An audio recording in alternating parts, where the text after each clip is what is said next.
Good morning students.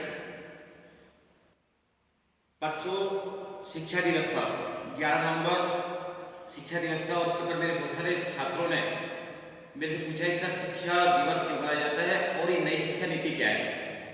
ये नई शिक्षा नीति अपने आप में एक ऐसा विषय है जिसको सिर्फ छात्रों को ही नहीं बल्कि तमाम लोगों को पता होना चाहिए कि हमारी नई शिक्षा नीति के अंदर क्या बदलाव होने जा रहे हैं, क्योंकि तमाम छात्रों अभिभावकों के भविष्य का सवाल है कि हाँ इसके अंदर क्या नया होने वाला है।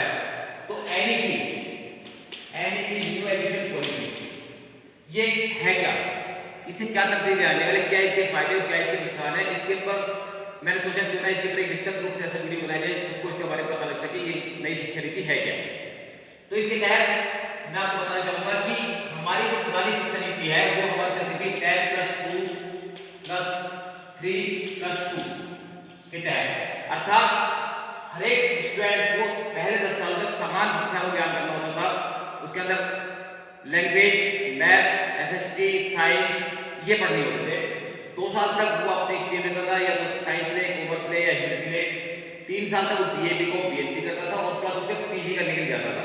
लेकिन नई शिक्षा नीति आई है, उसके तहत हमारे 5+3+3+2 के तहत हमारा पैटर्न है इसके अंदर कि हमें इसके अंदर शिक्षा ग्रहण करनी होगी। हमारी पुरानी शिक्षा नीति 1968 से चली आ रही है। 1968 के अंदर पहली शिक्षा नीति का हमारा स्थापना हुई और उसको स्थापित करने वाले हमारे थे प्रोफेसर डीएस कोठारी थे, जिसको हमने कोठारी आयोग का नाम दिया। कोठारी आयोग ने 1968 के अंदर शिक्षा नीति का निर्माण किया था और उस वक्त प्रोफेसर कोठारी ने कहा था कि हमारी जो टोटल जीडीपी है उस जीडीपी का ऑलमोस्ट 7% पैसा हमारी शिक्षा नीति पर खर्च होना चाहिए। लेकिन आज आजादी के इतने वर्षों बाद भी आज भी हम इसका 3 से 4% पैसा ही शिक्षा नीति पर खर्च कर पाते हैं, पूरा पैसा हम इस पर खर्च नहीं कर पा रहे हैं। लिहाजा 1986 में इस शिक्षा नीति का थोड़ा सा चेंजिंग किया गया और 1992 में फिर थोड़ा सा चेंज किया गया, लेकिन इनको हमने इंप्लीमेंट नहीं कर पाई। लेकिन 2020 में एक नई शिक्षा नीति का हमने प्रावधान रखा कि नई शिक्षा नीति लाया जाना चाहिए और उसको लाने के लिए हमने जो आयोग बनाया उसका नाम था कस्तूरी रंजन आयोग। प्रोफेसर कस्तूरी रंजन आयोग के तहत हमने ये कहा कि हम नई शिक्षा नीति को लेकर के आएंगे जैसे कि अन्य देशों के अंदर चलता है। कस्तूरी रंजन आयोग ने ये सिफारिश की कि हम नई शिक्षा नीति के 5+3+2+4 के तहत हम अपनी नई शिक्षा नीति को लेकर आए, न्यू नेशनल पॉलिसी लेकर आएंगे। इसका मतलब क्या हुआ कि 5+2 का मतलब क्या है कि 5 साल है, जहां पहले बच्चा 6 साल में एडमिशन लेता था, 6 साल में जाके बच्चा नर्सरी क्लास में एडमिशन लेता था और उसके बाद वो अपनी पढ़ाई करता। लेकिन अब नई शिक्षा नीति के तहत क्या हुआ कि अब हम बच्चा, भारत सरकार ने कहा कि जो बच्चा है वो मात्र 3 साल की उम्र में ही स्कूल में एडमिशन ले पाए।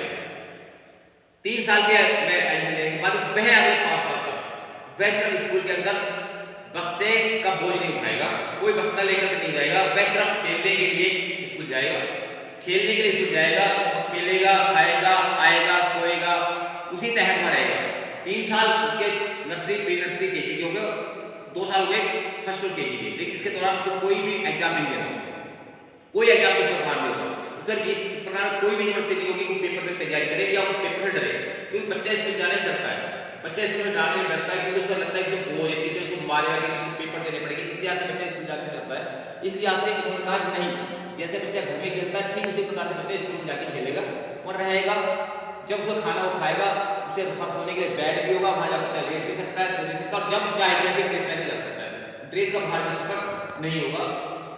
उसके बाद उन्होंने कहा कि 2 साल का आपका पैकेज दूसरी होगी, यानी 5 साल ही होगी। अगले 3 साल तक वो 6, 7, 8 पे जाएगा, 6ठी, 7वीं, 8वीं जाएगा और 6ठी, 7वीं, 8वीं जाकर उसको पेपर देने का सिस्टम अपनाया जाएगा। 6ठी, 7वीं, 8वीं जाएगा तो हम उस बच्चे को कहेंगे कि वह बच्चा कुछ तकनीकी ज्ञान ले, कुछ तकनीकी ज्ञान ले, यानी कि कंप्यूटर कोडिंग सीखे, पेंटिंग सीखे, कारपेंटरी सीखे, मोबाइल सीखे, कुछ भी टेक्निकल जानकारी, कोई भी तकनीकी ज्ञान ले जिससे कि वह उसको बनाना सीख सके।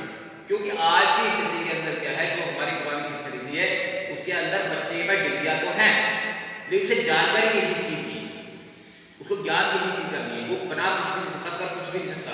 एक बच्चा मेरे पास डिग्री लेकर आता है, कहता है मैंने बीए कर रखा है, बीकॉम कर रखा है, मैं कहता हूँ तुम्हें कुछ काम करना आता है, तुम्हें ये करना आता है, कदम नहीं आता, ये पढ़ना ये आता है नहीं आता, अकाउंट आता है नहीं आता, ये कर सकते हो नहीं कर सकते, तो वो बच्चे की डिग्री करने किस काम की, मैं उसको काम पे नहीं रखूंगा। इसलिए भारत सरकार का बहुत तकनीकी ज्ञान देंगे जिससे कि बच्चा कुछ काम कर सके, वोकेशनल ट्रेनिंग देंगे। और उसके बाद जो अगले 3 साल के अंदर है हम उसको उस पैटर्न में लेके जाएंगे जिसके तहत कि वह इस चीज को अपनी वोकेशनल ट्रेनिंग को पूरा कर सके। वो 3 साल होंगे सिर्फ वोकेशनल ट्रेनिंग के, और जो अंतिम 4 साल होंगे वह होंगे उसके पास कि जिसको कि हम लोग बोलेंगे 9, 10, 11, 12 4 साल में वो बच्चा क्या करेगा कि वह अपनी पढ़ाई को पूर्ण करने के लिए आगे बढ़ेगा। अर्थात यहाँ पर उसके साथ ये कंडीशन नहीं होगी कि वह साइंस ले, कॉमर्स ले या आर्ट ले। अब उसके बाद छूट होगी कि वह बच्चा सेमेस्टर जो आपका सब्जेक्ट वाइज था कि साइंस, कॉमर्स या ह्यूमैनिटी या आर्ट, ये सब खत्म हो जाएगा। इसके तहत अब ये हो जाएगा कि वह बच्चा चाहे तो फिजिक्स के साथ अकाउंट भी ले सकता है, अकाउंट के साथ हिस्ट्री भी ले सकता है, हिस्ट्री के साथ साथ बायोलॉजी भी ले सकता है। अब उसकी अपनी चॉइस होगी, उसके लिए खुद तैयार कर दिया जाएगा, उस खुद के तहत बच्चा उस सब्जेक्ट को ले सकता है।